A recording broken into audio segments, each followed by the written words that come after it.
आज हम स्टडी करेंगे न्यूक्लियस। न्यूक्लियस में हम मुख्य रूप से इन 5 बिंदुओं में हम न्यूक्लियस की स्टडी करेंगे। सबसे फर्स्ट पॉइंट है डेफिनेशन, न्यूक्लियस का नंबर, बायोकेमिकल एनालिसिस, कौन कौन से केमिकल न्यूक्लियस के अंदर पाए जाते हैं वो, अल्ट्रा स्ट्रक्चर, माइक्रोस्कोपिक स्ट्रक्चर अगर न्यूक्लियस का देखें तो कौन कौन से स्ट्रक्चरल कंपोनेंट्स पाए जाते हैं, फंक्शन ऑफ न्यूक्लियस। अब सबसे पहले हम देखते हैं डेफिनेशन। डेफिनेशन में अगर हम देखते हैं तो ये डबल मेम्ब्रेनस प्रोटोप्लाज्मिक बॉडी है जिसमें जेनेटिक इन्फॉर्मेशंस पाए जाते हैं और जो मेटाबॉलिक एक्टिविटी को सेल के कंट्रोल करता है और इनहेरिटेंस में मेन रोल इसका रहता है। तो यहाँ पे सबसे पहला पॉइंट है डबल मेम्ब्रेनस स्ट्रक्चर। इससे पता चलता है कि आउटर और इनर 2 मेम्ब्रेन इस पर पाए जाएंगे। Protoplasmic body, protoplasm means cytoplasm plus nucleus. Cell के अंदर का जो भी पदार्थ है प्रोटोप्लाज्म में आता है, जिसमें मुख्य रूप से साइटोप्लाज्म और न्यूक्लियस 2 पार्ट्स में डिवाइडेड होता है। And which contain genetic information, मतलब ये जो रहता है न्यूक्लियस वो जेनेटिक इन्फॉर्मेशन को जीन के फॉर्म में डीएनए और आरएनए में संग्रहित करता है।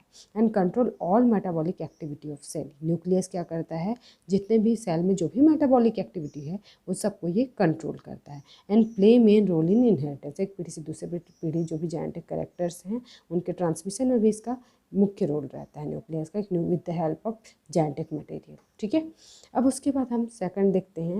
न्यूक्लियस को सबसे पहले फर्स्ट टाइम ऑब्जर्व किया था एंटन वॉन लियोनहॉक ने फिश के आरबीसी में। देन इसको स्टडी किया था रॉबर्ट ब्राउन ने 1831 में। न्यूक्लियस का जो नॉन डिवाइडिंग फेस है, जब डिवीजन नहीं होते रहता है तब उस फेस को हम कहते हैं इंटरफेस न्यूक्लियस। न्यूक्लियस का अगर हम नंबर देखते हैं, सेकंड पॉइंट हमारा डेफिनेशन के बाद था नंबर, तो यदि हम न्यूक्लियस का अगर हम नंबर को ध्यान देते हैं तो ये एक सेल में यदि एक ही न्यूक्लियस पाया जाता है तो भी इसे यूनिन्यूक्लिएट कहते हैं। एक सेल में यदि दो न्यूक्लियस अगर पाए जाते हैं तब बाई न्यूक्लिएट। यदि 2 से अधिक पाए जाते हैं तब उसे मल्टी न्यूक्लिएट सेल्स कहते हैं। अब उसके आधार पर न्यूक्लियस के नंबर के आधार पर सेल्स को डिवाइड किया गया है। यूनिन्यूक्लिएट जनरली हम देखते हैं ज़्यादातर सेल्स जो होते हैं यूनिन्यूक्लिएट होते हैं, एक सेल में एक न्यूक्लियस रहता है। बाई न्यूक्लिएट जो होता है, जैसे कि हम पैरामीशियम कॉर्डेटम में देखते हैं 2 न्यूक्लियस पाए जाते हैं, एक मैक्रो न्यूक्लियस होता है, एक माइक्रो न्यूक्लियस होता है। मैक्रो है लार्ज साइज्ड न्यूक्लियस रहता है, माइक्रो स्मॉल साइज्ड होता है। इनके फंक्शंस भी अलग हैं। मैक्रो न्यूक्लियस है मेटाबॉलिक एक्टिविटी कंट्रोल करता है, जबकि माइक्रो न्यूक्लियस है डिवीजन से रिलेटेड कार्यों को संपादित करता है। मल्टी न्यूक्लिएट जो सेल्स होते हैं उनमें अगर एक ही सेल के अंदर में बहुत सारे न्यूक्लियस जो रहते हैं, अगर ये प्लांट सेल है तब हम इसे सिनोसिटिक सेल्स कहते हैं, यदि ये एनिमल सेल है तब इसे सिनसाइजियल सेल्स कहते हैं। तो इस प्रकार से नंबर के आधार पर तीन क्लासेस में हम डिवाइड कर सकते हैं सेल को न्यूक्लियस के नंबर के आधार पे। हमारा थर्ड पॉइंट है biochemical analysis. Biochemical analysis of nucleus. Biochemical analysis में हम मुख्य रूप से देखते हैं तो इसमें डीएनए रहता है 9 to 12% डीएनए रहता है, आरएनए होता है 5%, लिपिड्स होते हैं 3%, बेसिक प्रोटीन होता है 15% और एसिडिक और न्यूट्रल प्रोटीन मिलाकर के 65% होते हैं। इसके अलावा calcium, magnesium, potassium, sodium minerals भी पाए जाते हैं। तो मुख्य जो पोर्शन होता है न्यूक्लियस का बायोकेमिकली अगर एनालिसिस पे ध्यान दिया जाए तो मुख्य जो प्रपोर्शन होता है वो एसिडिक प्रोटीन और न्यूट्रल प्रोटीन ऑक्यूपाई करते हैं, जो कि 65% होता है। ठीक है, अब उसके बाद हम न्यूक्लियस का अल्ट्रा स्ट्रक्चर ध्यान देते हैं। तो अल्ट्रा स्ट्रक्चर को अगर हम देखते हैं तो न्यूक्लियस के अल्ट्रा स्ट्रक्चर में हम इसका माइक्रोस्कोपिक स्ट्रक्चर अगर हम देखते हैं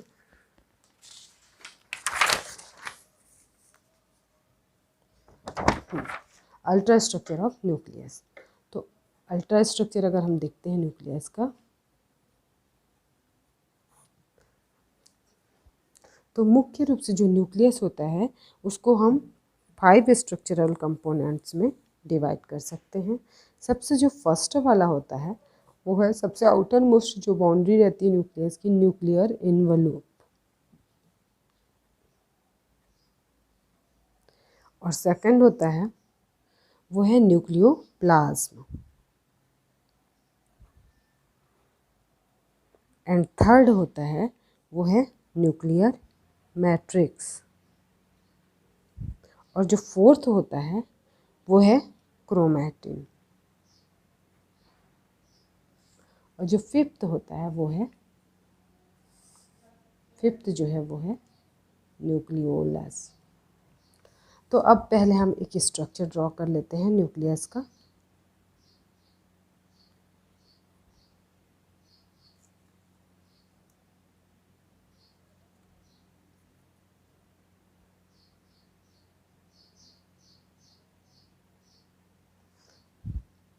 न्यूक्लियस के स्ट्रक्चर में जो आउटर मेम्ब्रेन होता है और इनर मेम्ब्रेन मिलके बनाते हैं न्यूक्लियर एनवेलोप।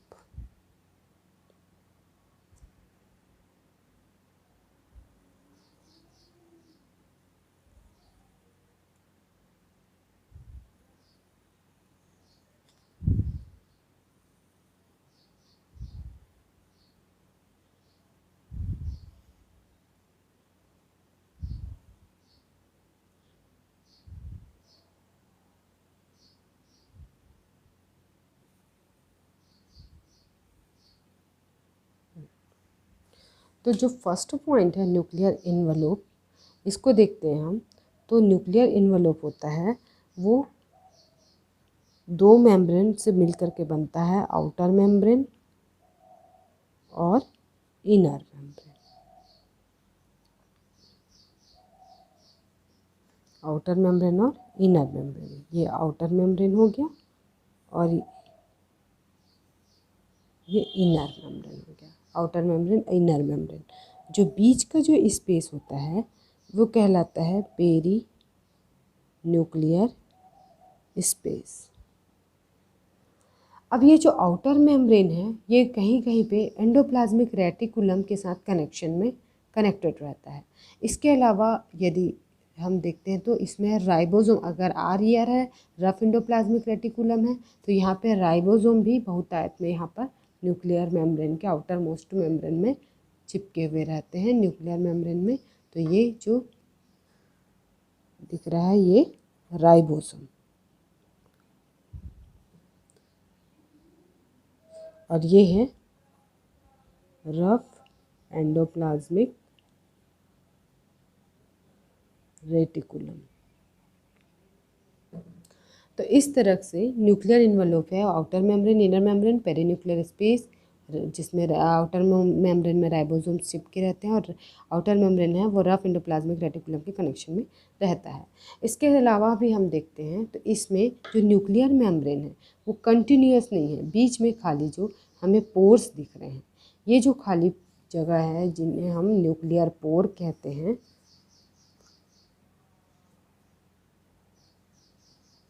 न्यूक्लियर पोर, इसमें विशेष प्रकार के प्रोटीन पाए जाते हैं जिनको हम कहते हैं न्यूक्लियोपोरिन्स, न्यूक्लियोपोरिन्स कहते हैं। तो ये न्यूक्लियोपोरिन्स यहाँ पर पाए जाते हैं। अब इसके अलावा हम देखते हैं तो ये न्यूक्लियोपोरिन्स और जो विशेष और एन्यूलाई वगैरह स्ट्रक्चर्स यहाँ पाए जाते हैं वो फॉर्म करते हैं न्यूक्लियर पोर कॉम्प्लेक्स।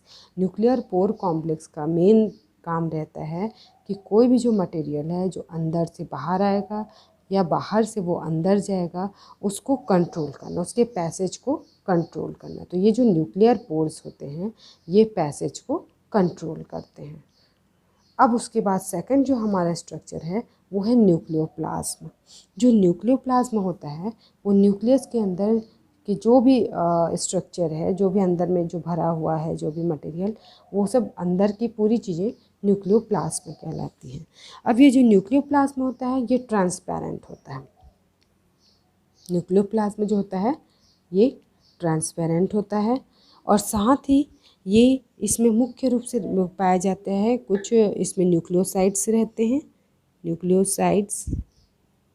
इसके अलावा इसमें कुछ एंजाइम्स पाए जाते हैं, एंजाइम्स पाए जाते हैं जैसे कि डीएनए पॉलीमरेज, आरएनए पॉलीमरेज, ये सब एंजाइम्स यहाँ पर पाए जाते हैं। अब उसके बाद ये जो न्यूक्लियोप्लाज्म है ये मेन मैकेनिकल स्ट्रेंथ प्रोवाइड करता है, सपोर्ट प्रोवाइड करता है न्यूक्लियस को।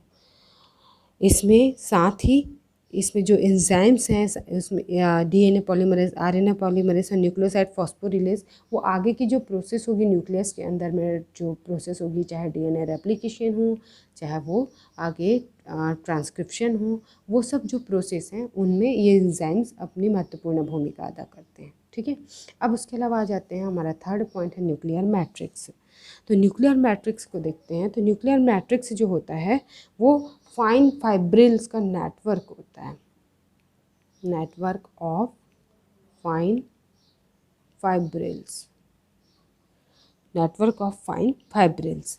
अब ये जो होता है न्यूक्लियर मैट्रिक्स होता है, इसमें अगर हम देखते हैं तो इसमें जो बाहर तरफ का जो रहता है न्यूक्लियस में, जो बाहर तरफ का जो मैट्रिक्स होता है वो बाहर में थोड़ा सा डार्क रहता है, जिसको हम कहते हैं फाइब्रस लैमिना।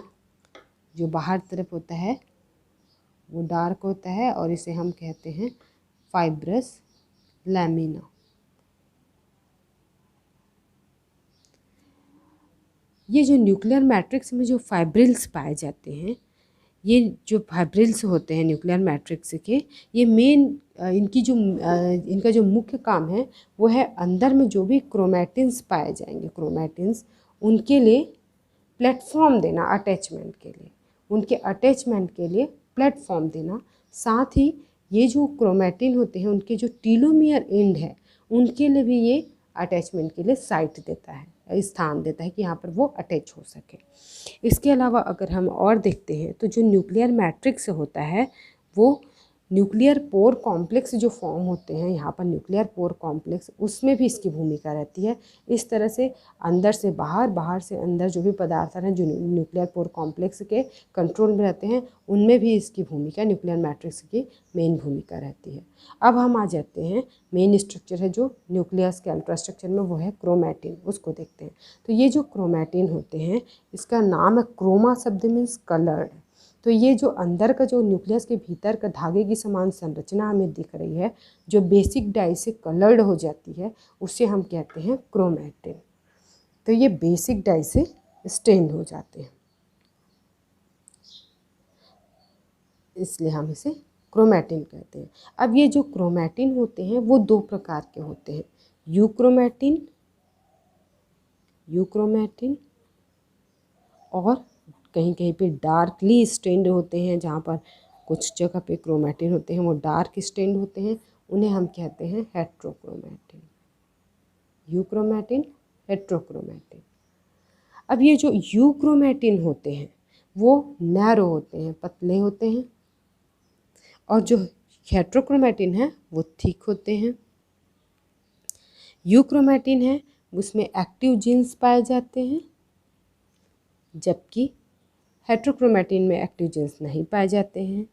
ये ट्रांसक्रिप्शन परफॉर्म करते हैं। ट्रांसक्रिप्शन जो प्रोसेस है डीएनए से आरएनए का बनना, वो यूक्रोमैटिन पार्ट से होता है, जबकि ऐसा कोई ट्रांसक्रिप्शन हेट्रोक्रोमैटिन के द्वारा नहीं हो पाता है। ठीक है, तो ये जो क्रोमैटिन होते हैं ये जेनेटिक इन्फॉर्मेशन कैरी करते हैं।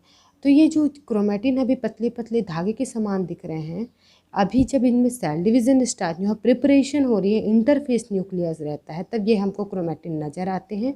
और यही क्रोमैटिन जब सेल डिवीज़न होता है तब थिक होने लगते हैं और क्रोमोसोम के फॉर्म में अपीयर आने लगते हैं। तो ये जो क्रोमैटिन है जब इंटरफेस रहता है तभी इसमें डीएनए रेप्लिकेशन होने लगता है। इसके यूक्रोमैटिन वाले पार्ट में डीएनए रेप्लिकेशन किस अवस्था में होता है? इंटरफेस अवस्था में होता है। फिर सेल डिवीज़न अवस्था में जब सेल डिवीज़न स्टार्ट हो जाता है, माइटोसिस या मियोसिस, तब डीएनए रेप्लिकेशन यहाँ पर नहीं होता है। इसकी रेप्लिकेशन मीन्स डीएनए की एग्जैक्ट कॉपी तैयार हो जाना। तो वो यूक्रोमैटिन पार्ट में होती है और वो इंटरफेस अवस्था में होता है, इंटरफेस के एस अवस्था में होता है, और वो क्रोमैटिन के यूक्रोमैटिन वाले पार्ट से होता है। अब उसके बाद अब आगे हम आते हैं तो हमारा जो एक और स्ट्रक्चर है मेन, वो है न्यूक्लियोलस। ये न्यूक्लियोलस होता है जो क्रोमैटिन नेटवर्क में एक रीजन होता है, न्यूक्लियोलर ऑर्गेनाइजर रीजन। ये न्यूक्लियोलर ऑर्गेनाइजर रीजन है, वो फॉर्म करता है न्यूक्लियोलस, ये बनाता है न्यूक्लियोलस। तो ये जो न्यूक्लियोलस है यहाँ पर अगर हम देखते हैं तो ये नेक्ड है, इसमें कोई मेम्ब्रेन नहीं है। जैसे कि हमारा न्यूक्लियस था वो डबल मेम्ब्रेन था, आउटर और इनर, तो यहाँ पर कोई मेम्ब्रेन नहीं है। तो इसका जो मेम्ब्रेन नहीं है तो फिर इसमें जो कॉन्फ़िगरेशन है ये कैसे मेंटेन रहेगा? तो इसके कॉन्फ़िगरेशन को मेंटेन करने के लिए इसमें ये जो कॉन्फ़िगरेशन इसका जो रहता है वो मेंटेन कौन करता है? कैल्शियम।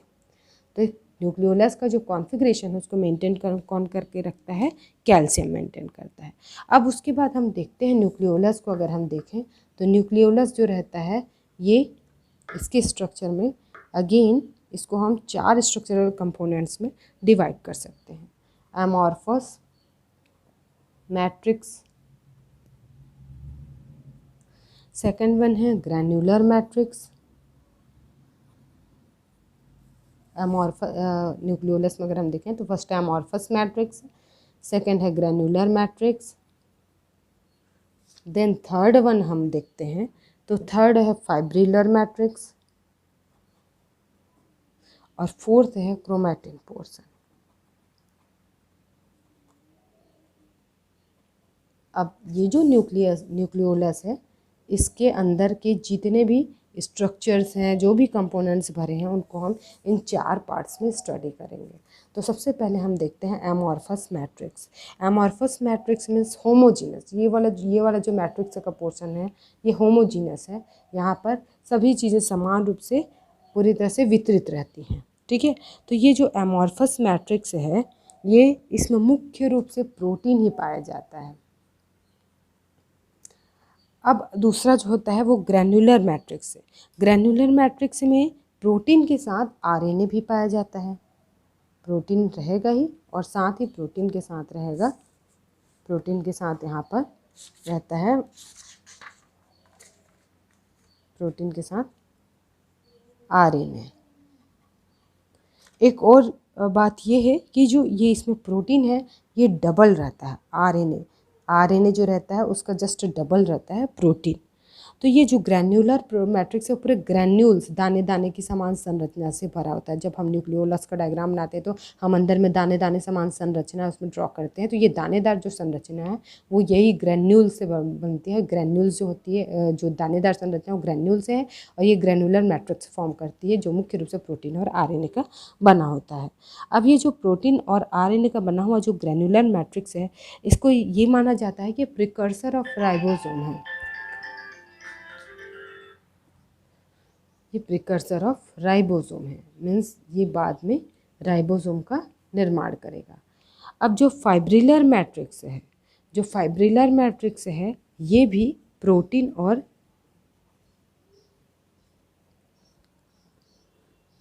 और आरएनए का बना होता है।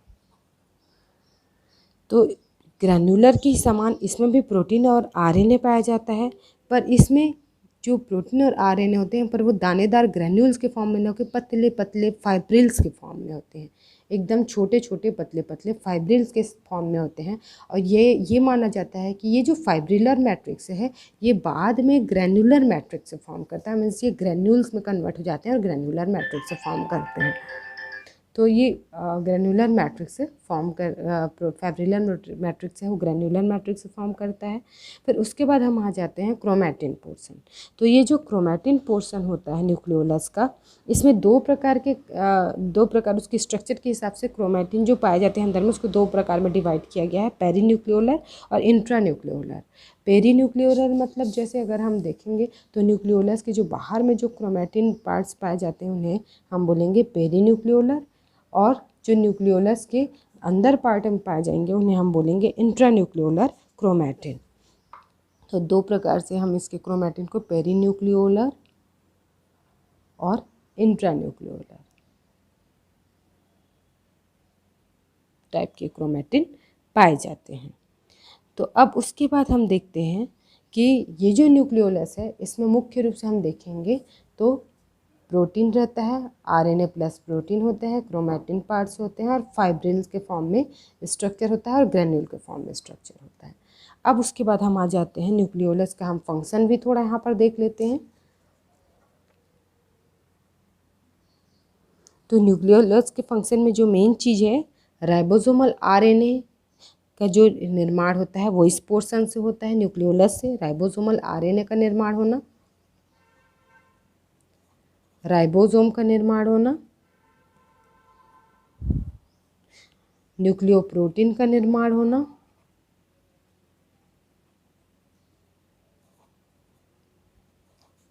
Then spindle formation. Cell division में स्पिंडल फॉर्मेशन में भी न्यूक्लियोलस की भूमिका रहती है। अब उसके अलावा हम देखते हैं अब आगे, तो यहाँ पर हमने देख लिया पूरी तरीके से, हमने जो सबसे पहले देखा था कि जो न्यूक्लियस है उसके अल्ट्रा स्ट्रक्चर में हमने देखा था स्टार्टिंग में न्यूक्लियर इन्वलोप, जिसमें आउटर इनर पेरीन्यूक्लियर स्पेस बीच में रहता है, राइबोसोम अटैच रहते हैं, रफ एंडोप्लाज्मिक रेटिकुलम से कनेक्टेड रहता है, न्यूक्लियर पोर पाए जाते हैं, न्यूक्लियर पोर में न्यूक्लियोपोरिन प्रोटीन पाए जाते हैं, पैसेज में हेल्प करता है, पैसेज को कंट्रोल करता है। इसके अलावा हमने देखा न्यूक्लियोप्लाज्म में न्यूक्लियोसाइड एंजाइम्स पाए जाते हैं, न्यूक्लियोसाइड्स पाए जाते हैं और एंजाइम्स पाए जाते हैं, और ये स्ट्रेंथ कर देता है, सपोर्ट, मैकेनिकल सपोर्ट प्रदान करता है। इसके अलावा हमने देखा था न्यूक्लियर मैट्रिक्स में फाइन फाइब्रिलर नेटवर्क पाया जाता है। और उसके अलावा हमने देखा क्रोमैटिन, जिसमें हमने यूक्रोमैटिन, हेट्रोक्रोमैटिन को देखा, और उसके बाद हमने देखा न्यूक्लियोलस। तो न्यूक्लियोलस के हमने फिर से 4 पार्ट्स में इसको हम डिवाइड करके हमने इसकी स्टडी की है। तो ये पूरा जो स्ट्रक्चर है, ये जो स्ट्रक्चर हमने ड्रॉ किया, ये अल्ट्रा स्ट्रक्चर ऑफ न्यूक्लियस है। इसका डेफिनेशन हमने देख लिया, नंबर्स देख लिए, बायोकेमिकल एनालिसिस देख लिया, अल्ट्रा स्ट्रक्चर देख लिया। अब फंक्शन ऑफ न्यूक्लियस, तो न्यूक्लियस का फंक्शन हमको अब देखना है। तो न्यूक्लियस के फंक्शन को अगर हम देखते हैं, यहाँ हम देखते हैं तो जो न्यूक्लियस है वो क्रोमैटिन कैरी करते हैं, और ये जो क्रोमैटिन है बाद में क्रोमोसोम फॉर्म करते हैं, और क्रोमोसोम जो रहते हैं वो जीन कैरी करते हैं। तो ये क्रोमोसोम का नंबर एक स्पीसीज़ के लिए इसका जो नंबर है वो स्पेसिफिक है, फिक्स रहता है कि मतलब 23 पेयर ऑफ क्रोमोसोम्स होना है किसी सेल में, या किसी सेल्स में 21 होना है, ये नंबर फिक्स रहता है। तो ये नंबर जो है क्रोमोसोमल नंबर फिक्स रहना, ये क्रोमोसोमल नंबर फिक्स रहना क्रोमैटिन के पर डिपेंड करता है, और क्रोमैटिन जो रहता है वो किसके अंदर होता है, न्यूक्लियस के अंदर। तो अब ये मेन जो फंक्शन है न्यूक्लियस का कि क्रोमोसोमल नंबर स्पेसिफिक जो रहते हैं वो न्यूक्लियस का इसमें मेन रोल है। ठीक है। सेकेंड पॉइंट है जेनेटिक इन्फॉर्मेशन। जो न्यूक्लियस है वो जेनेटिक इन्फॉर्मेशन रखता है in the form of DNA और आरएनए। वो जीन्स जो रहते हैं वो डीएनए और आरएनए के स्ट्रेच से बनते हैं, और ये जो है ये जेनेटिक इन्फॉर्मेशन है वो इसमें समाहित रहते हैं। अब मेटाबॉलिक एक्टिविटी को कंट्रोल करना, तो क्या होता है कि जो न्यूक्लियस होता है उसमें जो डीएनए है वो आरएनए फॉर्म करते हैं, ट्रांसक्रिप्शन से आरएनए है वो प्रोटीन फॉर्म करते हैं, प्रोटीन देन एंजाइम कोई भी सेलुलर एक्टिविटी होती है, मेटाबॉलिक एक्टिविटी है, उसको कंट्रोल करती है, स्पीड को बढ़ा देती है, कम कर देती है। इस तरीके से पूरे सेल के अंदर की जितनी भी मेटाबॉलिक एक्टिविटी है किसके कंट्रोल में आ जाती है, डीएनए। और डीएनए कहाँ रहते हैं, न्यूक्लियस में। तो इस तरीके से हम बोल सकते हैं कि जो न्यूक्लियस है वो मेटाबॉलिक एक्टिविटी को कंट्रोल करता है सेल के। अब उसके बाद हमारा फोर्थ पॉइंट हम देखते हैं, तो फोर्थ पॉइंट जो होता है ये है राइबोसोम का निर्माण। तो हमने अभी न्यूक्लियोलस की स्टडी की, तब हमने देखा था कि जो न्यूक्लियोलस है वो राइबोसोम के निर्माण में महत्वपूर्ण भूमिका निभाता है। न्यूक्लियोलस कहाँ रहता है, न्यूक्लियस के अंदर, इसलिए न्यूक्लियस है वो भी राइबोसोम के निर्माण में मेन इसका भी रोल, हम रोल कह सकते हैं, न्यूक्लियस का भी रोल है। देन हमारा फिफ्थ पॉइंट है वेरिएशंस। अगर कुछ भी चेंज आ जाते हैं जीन में, डीएनए में, आरएनए में, डीएनए के जो स्ट्रक्चर होते हैं नाइट्रोजन बेस, उनमें अगर कुछ भी चेंज आ जाता है तो वो सीधे सीधे हमको वेरिएशन के लिए हमको वो एक सेल और दूसरे सेल में, या फिर एक इंडिविजुअल और दूसरे इंडिविजुअल में डिफरेंस शो करता है। तो ये जो डिफरेंस है ये वेरिएशन। तो वेरिएशन हम किसी भी जितने भी हम वेरिएशन देखना जो जेनेटिक मटेरियल के कारण होते हैं, और ये जेनेटिक मटेरियल होते हैं वो न्यूक्लियस में होते हैं। अब हम देखते हैं 6 पॉइंट है cell growth and maintenance. Cell का ग्रो होना और मेंटेन रखना अपने आप को, ये जो प्रोसेस है सेल की ग्रोथ की, इसके लिए कुछ स्ट्रक्चरल प्रोटीन चाहिए। स्ट्रक्चरल प्रोटीन से ही सेल ग्रोथ स्ट्रक्चरल प्रोटीन से ही पॉसिबल है। स्ट्रक्चरल प्रोटीन कहाँ से आते हैं, वही डीएनए से आरएनए, और आरएनए प्रोटीन फॉर्म कर रहा है। तो ये जो स्ट्रक्चरल प्रोटीन जब फॉर्म होते हैं तो सेल के ग्रोथ को कंट्रोल करते हैं। अब उसके बाद 7th पॉइंट हम देखते हैं सेल डिफ्रेंशिएशन। तो सेल डिफ्रेंशिएशन जो रहता है, सेल डिफ्रेंशिएशन, तो ये पर्टिकुलर जो जीन के सेट हैं वो अलाउ करते हैं कि किस सेल में क्या चेंजेस आनी है, किस सेल में क्या चेंजेस आनी है। तो ये जो भी चेंजेस आनी है एक सेल में दूसरे सेल में, जो भी इस सेल में इस सेल से जो भी चेंज आ रहा है, डिफरेंशिएशन जो भी हो रहा है, चाहे इसका फंक्शन हो चाहे स्ट्रक्चरल चेंजेस हो रही हैं, ये सब कंट्रोल करता है जेनेटिक मटेरियल। तो जो जेनेटिक मटेरियल होता है वो न्यूक्लियस के अंदर होता है, और वही अलाउ करता है कि कौन सा डिफरेंशिएशन किस डायरेक्शन में जाएगा। ठीक है। अब उसके बाद हम देखते हैं सेल का रेप्लिकेशन। जो सेल रेप्लिकेशन है मीन्स एक सेल रेप्लिकेट होकर अपनी कॉपी तैयार कर रहा है, यदि तो कॉपी तैयार कर रहा है या फिर सेल डिवाइड हो रहा है। तो यहाँ पर हम देखते हैं कि सेल का जो इसको हम सेल रेप्लिकेशन नहीं, या फिर हम इसको सेल डिवीज़न करते हैं। सेल डिवीज़न, जब एक सेल डिवाइड होकर के दो सेल्स में बट जाता है तो यहाँ सबसे पहले कार्योकाइनेसिस होता है, इसके अंदर का न्यूक्लियस डिवाइड होगा, न्यूक्लियस डिवाइड होता है, फिर उसके बाद सेल डिवाइड होता है। तो जब वहाँ से मैसेज आता है न्यूक्लियस डिवीज़न का, तब आगे सेल डिवीज़न होता है। तो पहले कार्योकाइनेसिस देन साइटोकाइनेसिस। तो इस प्रकार से जो सेल का डिवाइड होना भी न्यूक्लियर डिवीज़न पर बेस्ड है, और न्यूक्लियर डिवीज़न जो है वो न्यूक्लियस के मैसेज जो होते हैं उसके थ्रू ही होता है। तो इस तरीके से इतने सारे जो फंक्शंस हैं वो सीधे सीधे न्यूक्लियस के कंट्रोल में रहते हैं। Thank you.